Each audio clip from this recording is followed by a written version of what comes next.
पुणे गुलटेकडी मार्केटमध्ये सुपर क्वालिटीचे किंवा क्वालिटी मालाचे बाजारभाव वाढले आहेत, काही प्रमाणात टिकूनही आहेत। डॅमेज मालाला सुद्धा चांगले भाव मिळताना दिसले आहेत। पिंपळगाव बाजार समितीमध्ये ट्रॅक्टरच्या मालाचे बाजारभाव ₹1.5 वधारलेले आहेत। इतर ठिकाणी आवक कशी आहे ते आपण बघूया। नमस्कार, ॲग्रोशिवा रील्समध्ये आपल्या सर्वांचं स्वागत आहे। आज आहे सोमवार 8 जून 2026।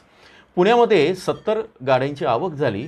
एक्स्ट्रा सुपर बेस प्रीमियम आहे 16 ते 17, सुपर बिग साईज आहे 17 ते 18, त्यानंतर कोकोनट साईज ज्याला म्हणतात त्याला 19 ते 2000, जनरल मार्केट आहे 15 ते 16 आणि ॲव्हरेज क्वालिटी 12 ते 13 रुपये, डॅमेज माल 900 ते 1100 किंवा 9 ते 11 रुपये। एकूण विक्री व्यवस्थित आहे।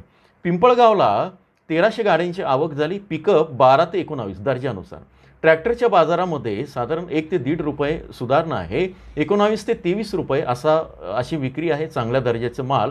आणि मोठे कांदे 17 ते 17.5 आहे। दुपारच्या सत्रानंतर आपल्याला बाजारभाव त्याच्यामध्ये क्लिअर होतील। सोलापूरला 165 गाड्यांची आवक आहे, आवक कमी आहे। घोडेगावला 35,000 गोण्या, कळवणला 177 गाड्या आणि बंगळुरूला 60,000 गोण्यांची आवक आहे। ती ही अशी स्थिती आहे। एकूण आजचा दिवस शनिवारचे बाजारभाव कॅरी फॉरवर्ड होऊन काही ठिकाणी सुधारणा राहतील तर काही ठिकाणी कमी होऊ शकेल। त्यात नाशिकमधल्या बाजार समित्यांमध्ये थोडीशी सुधारणा दिसून येत आहे। आता बाजार समित्यांचं कल आणि एकूण काय स्थिती आहे हे आपण संध्याकाळच्या व्हिडिओमध्ये बघू। तोपर्यंत आठवड्यामध्ये बाजारभाव कसे राहतील हे जर तुम्हाला बघायचं असेल तर तुम्ही जॉईनच्या बटनावर क्लिक करून मेंबरशिप घेऊन जिल्हावार बाजारभाव बघू शकता। व्हिडिओ आवडला तर लाईक करा, सबस्क्राईब करा। तुमच्या प्रतिक्रियांचं स्वागत। धन्यवाद।